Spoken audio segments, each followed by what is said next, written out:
Welcome everyone. So this week our Torah portion is Va'era. I appeared, as we continue on with the second parashah of Exodus.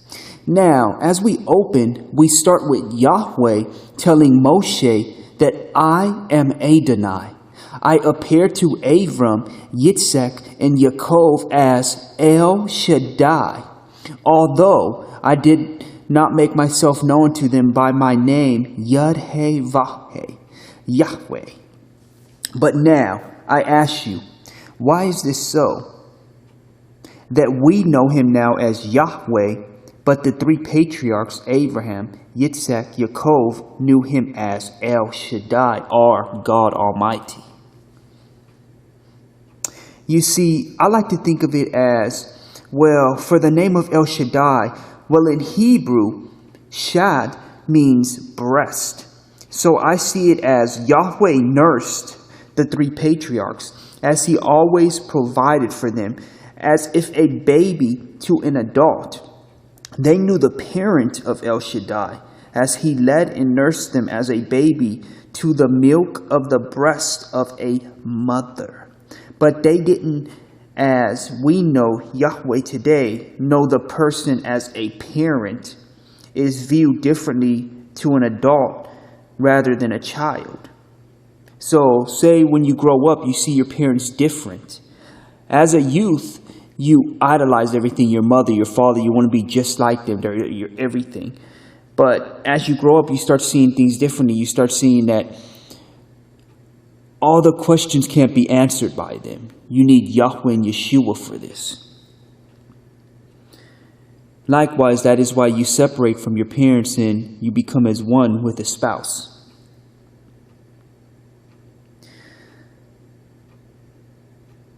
Rather, because to know Yahweh means that we not only get led by him as El Shaddai, where he provides everything in the path, but we also know Yahweh by studying into him through his gospel in Torah.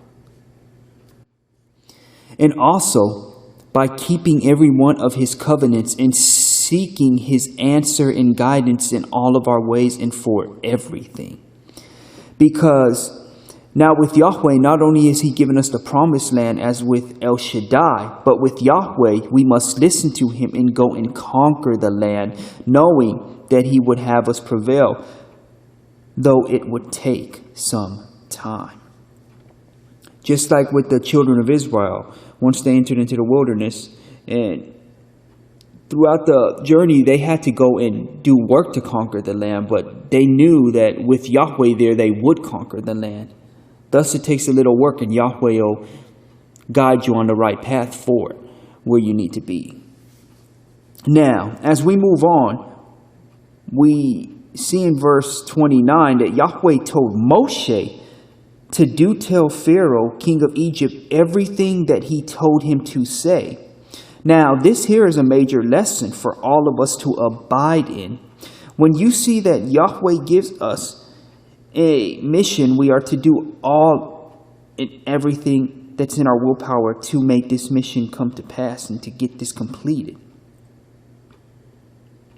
And all of it, not leaving out one yud of action or anything else such as that being removed. Now, if you felt that Yahweh was giving you a mission, it is your responsibility to give your all into completing it and fulfilling the will of Yahweh. Such as if you are married, then I say to you to love and support your spouse with Yahweh at the center in all that you do, and love your spouse with all the love that you can give. Because you see, when Yahweh gives you a mission, you must understand that Yahweh is sending you in the place of him. So always do to remember this. Remember that with Yahweh, you can do anything. If you don't believe me, remember that Moshe was 80 years old when Yahweh called him to fulfill the mission in the will of Yahweh. And his brother Aaron was 83. So I ask you now, what is or would be your excuse? not to fulfill the will of Yahweh that he has given to you. Because though all things around you may fail or let you down, understand that all that is for and of Yahweh. And Yahweh would never fail, but in fact would always prevail if it's a mission given by him, if it's something you're to do for him. It's for and of Yahweh. So just know that that will always come to pass and prevail. Oh yeah, and remember that with Yahweh, all things are his, and all his will is something that will always be guided by his hand. Now, if you seek some more proof to this, then think of when Aaron's staff was used to perform the miracle in front of Pharaoh. See, he placed his staff down in front of Pharaoh, and it turned into a snake. But what happened next? For his one snake, Pharaoh's evil magi turned 2 sticks or more into 2 snakes or more. But get this. What was it that happened next? Yep. Aaron's staff snake, just one, swallowed up and devoured all of their snakes, which truly shows us that even if the odds seem against us, that Yahweh would miraculously always have us prevail. You know, a funny story about the staff turning into a snake. I've seen it said where others said that it was actually a crocodile, like the Niles had the crocodiles. And he said that it was a crocodile that it was because that was what was around them, and that's what they worshiped, the Egyptians. So it was actually his staff turned into a crocodile, and that crocodile of his devoured their crocodiles. If you think about that, that was a crazy sight if that would be the case. But as we move on, and now that we come into the act of the first plague, we can see that with it, Yahweh had the waters turn to blood now. Now with this, we can see a close parallel to Yeshua. How and why, you're asking? Well, with no love for Yahweh or Yeshua and no true worship or way of life through him, we do not acquire the true living waters, but instead are dead, just as were the fish in the river of blood, which too the blood is the life, which showed here death, just as with Abel's blood had cried out to Yahweh. And now comes to the point of why Yahweh told us to test the spirits in all things, because even Antichrist can deceive the masses with smoke and mirror tricks of deception. And so too did the magicians in Egypt, as they too performed turning water into blood. So next, what would then follow would be the second plague. And with it, Yahweh had frogs plague all over the Egyptians and Pharaoh after how many? How many days? Yes, 7 are in Yahweh complete days, as he was fulfilling his plan. But now, so too did the Egyptians manage to perform the same. But this time, Yahweh proved again that Pharaoh wasn't better than him. And to Pharaoh, in fact, that he was better, because Pharaoh had to summon Moshe to ask Yahweh to remove the frogs. But just as Yahweh did, once again, Pharaoh became hard-hearted even more. So next came the third plague, gnats. But this time, as all the dust turned to lice and covered all, this time the magicians of Pharaoh could not perform this act of Yahweh.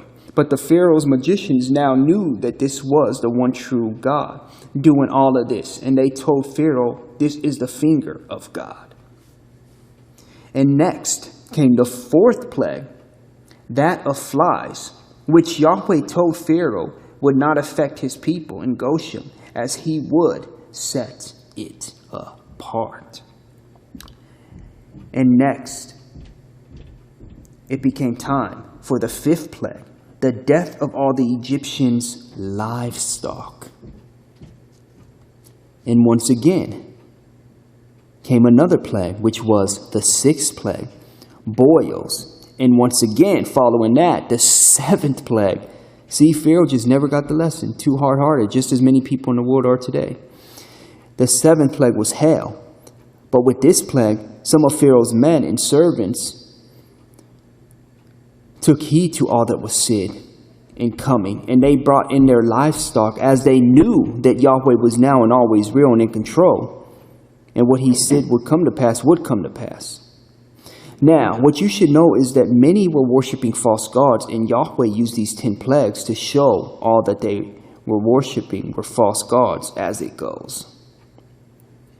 See, the first plague, blood, because this was in reference to the god of River Nile that they had. And then for the frogs, it was the toad goddess that they believed in.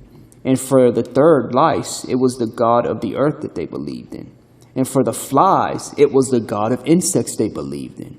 And for the livestock, the 5th plague, it was the bull god that they believed in. And for the boils, it was their god of medicine that they believed in. And for the 7th, hell and fire, it was their sky goddess they believed in. Now, even though this isn't in this week's portion, for the 8th locust, it was for the god of the fields that they believed in. And for the 9th, it was for darkness, the sun god that they believed in. And for the 10th plague, it was for the death of the firstborn, which was for their god, King Pharaoh, that they believed in and worshipped. Now, did you know that about the 10 plagues?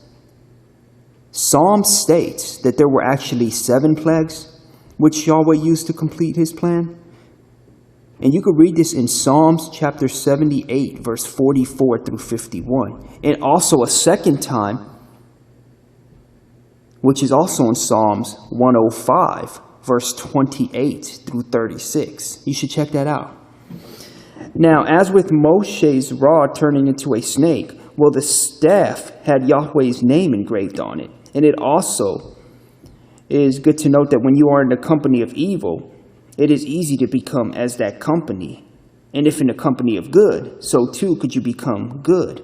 Now, with the staff in Moshe and Aaron's hands and company, it was good, as it was a staff. But once placed on the ground in Pharaoh's company before him, it will become as a serpent, poisonous at that it would consume and take over your most inner being, the life which is the blood, and poison it. Now many prophesy that Yahweh doesn't speak to them, but I beg to differ. You see, Yahweh told Moshe, I place you in the role of God, him, to Pharaoh, meaning that Yahweh was a mere man, such as could be a friend, a parent, a sister, a brother, or a spouse, or a stranger. As we are in the image of Yahweh, so too could he be in anyone at any time, speaking to you. Just as in our Haftorah portion, that Yahweh lets us know what we seek is not what he seeks. See, what he seeks as he seeks is those who are humble and contrite in spirit, and those who tremble at his word, our Torah and gospel, in which is Yeshua, salvation, the word made flesh. So if you truly seek Yahweh's heart, you must act on this. As there are many who act evilish and live evil, but lie and say that they are for and of Yahweh, but truly aren't.